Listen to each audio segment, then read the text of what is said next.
अस्सलाम वालेकुम। मेरा नाम है डॉक्टर अफीरा कलीम और मेरे साथ हैं doctor Shahzad Mirza from Dental Aesthetics. अस्सलाम वालेकुम सर। वालेकुम अस्सलाम, क्या हाल है फिर आपका? अल्हम्दुलिल्लाह बिल्कुल ठीक। आज जिस टॉपिक पे हम बात करेंगे वो है टीथ वाइटनिंग। ठीक है सर, सबसे पहले तो ये बताएं कि टीथ वाइटनिंग होती क्या है? ठीक है, फिर very good question. Teeth whitening basically जैसा कि आपको पता है कि एक दांतों का हमारा कलर है वाइट। वाइट के बहुत शेड्स होते हैं। और वाइट के शेड्स जिसमें अल्लाह ताला ने हर इंसान को एक दांत हमारे सफ़ेद दांत दिए हैं। इस सफ़ेद दांत में किसी के सफ़ेद बहुत सफ़ेद होते हैं, किसी के थोड़े कम सफ़ेद होते हैं। ओवर द पीरियड ऑफ जैसे जैसे एजिंग होती है आपके दांतों का कलर चेंज होने लग जाता है। तो टीथ वाइटनिंग का एक प्रोसीजर जो इसके ऊपर हम आज डिस्कशन करने लगे हैं वो क्या है। बेसिकली सबसे पहले टीथ वाइटनिंग में हम दांतों को साफ करते हैं, जिसका प्रोसीजर हमने पहले डिस्कस किया भी हुआ है। उसको कहते हैं हम स्केलिंग। स्केलिंग के बाद हम उन दांतों को पॉलिश करते हैं। और उसके बाद अगर लेट से कोई अपने उन दांतों का शेड चेंज करना चाहता है, यानी उस जो उनका अपना शेड है दांत का उसको अगर चेंज करना चाहता है, तो वो हम उसको प्रोसीजर को कहते हैं teeth whitening. Teeth whitening to improve your shade, यानी आपके दांत का जो वाइट शेड है उसको फर्दर लाइट करना, उसको हम टीथ वाइटनिंग कहते हैं। अब इस टीथ वाइटनिंग में हम आपको आपके दांत का शेड दिखाते हैं कि क्या इस वक्त आपका ऑलरेडी शेड है, और उस शेड को हम जब लेट्स से कि पहली दफ़ा अगर हम टीथ वाइटनिंग कर रहे हैं, तो हम आपके दांत का वो जो वाइट शेड है उसको हम 3 से 4 शेड्स लाइटर कर सकते हैं। एक दांत का लेट्स से जिसको हमारी ज़बान में हमने दांतों के जो कलर को शेड को हमने एक नाम दिया हुआ है, तो उसके हिसाब से हम उसको 3 से 4 शेड्स लाइटर यानी वाइटर कर रहे हैं, तो उसको हम टीथ वाइटनिंग करते हैं। ये हम टीथ वाइटनिंग है। ठीक है, और स्केलिंग और टीथ वाइटनिंग में मेजर डिफरेंस क्या आ जाता है? स्केलिंग जैसा कि मैंने आपको पहले भी बताया था, scaling is cleaning. Cleaning of your tooth surface के ऊपर जो प्लाक लगा हुआ है या कैलकुलस लगा हुआ है उसको क्लीन करना और उस सरफेस को फिर बाद में पॉलिश करना, that is scaling and polishing. और जब आपके दांत का रंग यानी उसका जो शेड है उसको आपने फर्दर लाइट करना है, यानी आप कहते हैं कि मुझे इस शेड मुझे पसंद नहीं आ रहा, जैसे कि आपको पता है ना कि दांतों के ऊपर सफ़ेद या वाइट कलर ज़्यादा अच्छा लगता है, जब आप स्माइल करें अट्रैक्टिव लगता है, लोग ज़्यादा देखते हैं। तो उस शेड को जैसे बहुत से लोग कॉस्मेटिक डेंटिस्ट्री जो दुनिया में सबसे ज़्यादा इस वक्त समझ लें कि बूमिंग है, लोग टीवी के ऊपर देखते हैं, उन लोगों को लगता है कि इनके दांत इतने वाइट हैं तो हमें अगर हमारे दांत वाइट होंगे तो अच्छा लगेगा, which is very true. It's a very true statement कि जब आपके दांत वाइट होंगे तो आपका स्माइल भी अट्रैक्टिव लगेगा। तो इसलिए ये टीथ वाइटनिंग का प्रोसीजर जो है स्केलिंग और पॉलिशिंग से फ़र्क है कि टीथ वाइटनिंग में हमारे दांत का शेड और ज़्यादा लाइट होता है। इनिशियली आप जब कराते हैं तो 3 to 4 शेड्स आपका दांत का कलर और वाइट हो जाता है। ओके सर, तो टीथ वाइटनिंग करवानी किस किस को चाहिए? कौन इसके मेजर कैंडिडेट्स हो सकते देखें, जिस हर इंसान को जिसको अपने स्माइल को इम्प्रूव करना है, लेट्स से कि टीथ वाइटनिंग एक फर्स्ट स्टेप है towards making your smile look better. यानी हम बहुत टर्म सुनते हैं या हम बहुत टर्म लोगों से सुनते हैं कि स्माइल मेकओवर क्या है। तो लेट्स से कि टीथ वाइटनिंग आपका स्टेप 1 है। Okay. That is just to see कि आप जब अपने दांतों को वाइट करेंगे तो आपका स्माइल कितना इम्प्रूव होगा, कितना आप कॉन्फिडेंटली स्माइल करेंगे, बिकॉज यू नो कि जब आप स्माइल करें आपके वाइट पर्ली टीथ हैं तो आप ज़्यादा कॉन्फिडेंटली स्माइल करेंगे। So your expression, your confidence, सब चीज़ें बेहतर होगी। So anybody who is out there, you know, कोई भी जॉब हो सकती है, किसी की टीचर हो सकती है, कोई इंजीनियर हो सकता है, कोई डॉक्टर हो सकता है, everybody who is dealing with each other. I mean it's not just social, आपके काम पे हर जगह पे जो लोग आपस में इंटरेक्शन कर रहे हैं और उनका एक कॉन्फिडेंस लेवल इससे बहुत बेहतर होगा। सो आई से कि everybody who is old enough to decide for themselves कि उनका स्माइल इंप्रूव होना चाहिए, वो उसको टीथ वाइटनिंग करा लेनी चाहिए। ओके सर, तो सर कोई ऐसे लोग भी हैं जिनको आप रिकमेंड नहीं करेंगे टीथ वाइटनिंग के, इनको नहीं करवानी चाहिए टीथ वाइटनिंग? देखिए, ऐसी सच कोई चीज़ नहीं है जिसमें हम कहें कि इसको टीथ वाइटनिंग नहीं करानी चाहिए, क्योंकि ये बहुत सी ऐसी कंडीशंस हैं। लेट्स जस्ट से कि एक हमारी दांतों की कंडीशन है जिसको हम फ्लोरोसिस कहते हैं।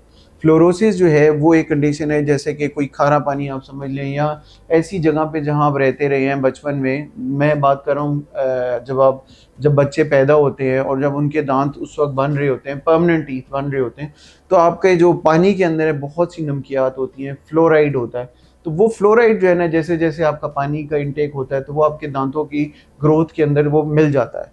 सो वो जो वाइट स्पॉट्स, येलो स्पॉट्स या ब्राउन स्पॉट्स आपके दांत पे आ जाते हैं, वो आपके इंटरनल स्टेन्स हैं, इंट्रिंसिक हैं, बाहर नहीं है। तो वो स्टेन्स आपकी टीथ वाइटनिंग से, सो वो कैंडिडेट लोग नहीं है टीथ वाइटनिंग। ये तो हो गया कि इनके स्टेन्स परमानेंट है। इनका जो दूसरा ट्रीटमेंट है वो हम डिस्कस करेंगे उसका क्या दूसरा ट्रीटमेंट है। लेकिन टीथ वाइटनिंग का जो अदर कैंडिडेट जिसको मैं कहूँगा कि जिसकी टीथ वाइटनिंग नहीं होनी चाहिए, लेट्स से कोई गम डिजीज, सवेयर गम डिजीज है, पेरिडोंटल डिजीज है, सूढ़ों की बीमारी किसी को चल रही है, किसी के दांतों में सेंसिटिविटी बहुत ज़्यादा है, ऑलरेडी जो है आपका जो मसूड़ा है वो बहुत ज़्यादा पीछे जा चुका है, जिसकी वजह से आपके दांतों में ठंडा और लेट्स से गर्म चाय या ठंडा पानी लग रहा है या आइसक्रीम पी रहे हैं तो एकदम से फीलिंग ऑफ सेंसिटिविटी आती है और आपको बर्दाश्त नहीं होता। उन लोगों के लिए मैं रिकमेंड नहीं करता। हाँ, वो लोग भी वाइटनिंग करा सकते हैं प्रोवाइडेड या कि वो अपने दांतों का इलाज कराएं, डेंटिस्ट उस टीथ को ट्रीट करें और उस हालत में आपको ले आए कि आपके दांत जो हैं वो अच्छी कंडीशंस में आ गए हैं, आपकी सेंसिटिविटी चली गई है। और ये बिल्कुल कॉमन प्रॉब्लम है लोगों को सेंसिटिविटी होना। इसका हल टूथपेस्ट नहीं है। जैसा कि आपको पता है कि ये डिफरेंट ब्रांड्स क्लेम करते हैं कि आप बड़ी अच्छी टूथपेस्ट खरीद ले तो सेंसिटिविटी चली जाएगी। इट्स टोटल झूठ है। ये एक सेलिंग पॉइंट है, आप समझ लें कि ये एक बिल्कुल फेक न्यूज़ समझ लें। अगर आपका डेंटिस्ट आपके गम्स की ट्रीटमेंट, आपके दांतों का ट्रीटमेंट करके उसके बाद जब आपके दांतों की हालात अच्छे होंगे फिर आपको डेंटिस्ट रिकमेंड कर सकता है कि टीथ वाइटनिंग आप करवा सकते हैं। सो ये दो चीज़ें हैं जिसको मैं समझता हूँ कि आप टीथ वाइटनिंग अवॉइड करें। बाकी everybody is a candidate for. और हाँ, anybody who is less than 13-14 years of age, वो उनके लिए टीथ वाइट, बिकॉज एक तो टीनेजर्स के अंदर ये होता है कि भाई उनकी अंदर फिजी ड्रिंक्स और ये इस तरह की चीज़ें बहुत है, तो वो लुक आफ्टर अपने टीथ की नहीं करते। So anybody who's old enough to decide for their own selves कि हम अब ये प्रोसीजर कराएं क्योंकि हमें इसकी ज़रूरत है, या हमारे टीथ वाइटनिंग कराने से हमारे इम्प्रूव हो सकता है एस्थेटिकली, तो उन लोगों को by any time they should get this done. ठीक है सर। अब आप मुझे इसकी प्रोसीजर के बारे में थोड़ा सा गाइड करते हैं कि टीथ वाइटनिंग का प्रोसीजर होता क्या है और उसमें आप क्या इस्तेमाल करते हैं कि टीथ एकदम से वाइट हो जाते हैं। अच्छा, टीथ वाइटनिंग जो है ना, it's a very common procedure nowadays, especially in west. हमारे मुल्क में ये एक अभी रिसेंटली कोई 5 to 10 ईयर्स हो गए हैं, इसकी काफ़ी डिमांड भी है, लोग पूछते भी हैं। सो कॉमन प्रोसीजर है। इसमें सिर्फ आप अपने डेंटिस्ट के पास जाते हैं, वो आपकी जैसे कि मैंने आपको बताया स्केलिंग करेगा, पॉलिशिंग करेगा। उसके बाद टीथ वाइटनिंग का बेसिकली प्रोसीजर ये है कि हम आपके दांतों के ऊपर सबसे पहले तो एक प्रोटेक्टिव लेयर आपके गम के साथ लगाते हैं, ताकि क्योंकि ये जो टीथ वाइटनिंग है वो basically hydrogen peroxide which is gel which is used on your teeth to, जिससे दांतों का रंग जो है साफ़ किया जाता है या उसको मज़ीद लाइट किया जाता है। तो हम आपके गम्स के ऊपर एक प्रोटेक्टिव लेयर लगाते हैं और उसके साथ आपका एक रिट्रैक्टर, यानी आपके दांतों को और आपके लिप्स को अपार्ट किया जाता है। उसके ऊपर आपके दांतों के ऊपर एक जेल लगाई जाती है जिसका मैंने आपको बताया है कि ये वाइटनिंग जेल है, जिसको हाइड्रोजन पेरोक्साइड से बनाया गया है। और वो जेल जब लगाई जाती है उसको फिर लगाने के बाद हम उसको एक्टिवेट करते हैं। जेल को एक्टिवेट करने के 3 तरीके। अब पहला तरीका है एलईडी लाइट, दूसरा तरीका है आप समझ लें कि जो हम बहुत से लोगों को ये फ्रेज यूज़ करते हैं, हर बंदा अपने ऐड में यूज़ कर रहा होता है, लेज़र लाइट। ठीक है, वो एक लेज़र लाइट को एलईडी ही समझ के वो लेज़र वाइटनिंग करा रहे होते हैं, मगर एलईडी लाइट से मोस्ट कॉमनली हमारे जो इधर पाकिस्तान में हो रही है वो एलईडी लाइट है। एलईडी लाइट से लोग वाइटनिंग कर रहे हैं और लोग उसको नाम देते हैं लेज़र लाइट का। ऐसा नहीं है, laser is another way of activating आपकी उस जेल को। वो थोड़ी सी एक्सपेंसिव है और उससे लेज़र का फ़ायदा और एलईडी के अंदर मैं अब फ़ायदे आपको एक एक बता देता हूँ ताकि हम उस चीज़ को लोगों को पता चल सके। लेज़र जो है उसकी एक तो बहुत जल्दी वो वाइट करती है, उसका प्रोसीजर टाइम बहुत कम है। एलईडी लाइट के लिए आपको कम से कम 10 मिनट्स पर साइकिल चलाना पड़ता है और उसके लिए आप 2 साइकिल चला लें, 3 चला लें, डिपेंडिंग ऑन आपके आप जो ट्रीटमेंट ऑफर कर रहे हैं उसमें आपने क्या अपने पेशेंट को बताया कि कितने आपने सेशंस चलाने हैं। मोस्टली 10 मिनट्स के 2 या 3 साइकिल चलते हैं।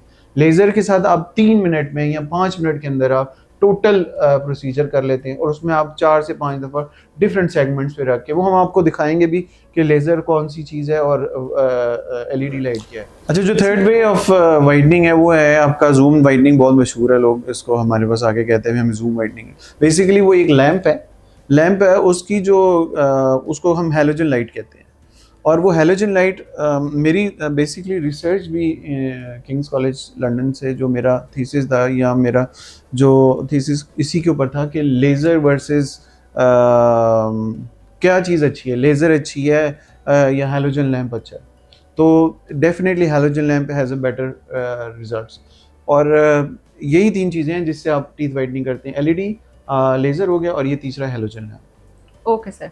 सर इसका प्रोसीजर टाइम कितना होता है कि जैसे जो मैंने आपको बताया टाइम, एलईडी लाइट में तो आपको 3 साइकिल चला रहे हैं 10-10 मिनट्स की, लेज़र ओके में आप 3 से 5 मिनट के अंदर जेल को एक्टिवेट कर देते हैं और आपका डिज़ायर्ड रिजल्ट आपको मिल जाता है, जो कि आप एक्सपेक्ट कर रहे होते हैं। हैलोजन लैंप भी थोड़ा सा ज़्यादा टाइम लेता है, बट उसका ये है कि उसके रिजल्ट्स जो है ना वो फार मोर होते हैं, और उसके रिजल्ट्स का जो समझ लें कि उसका जो अपना वाइटनिंग का इफेक्ट है वो ज़्यादा देर रहता है।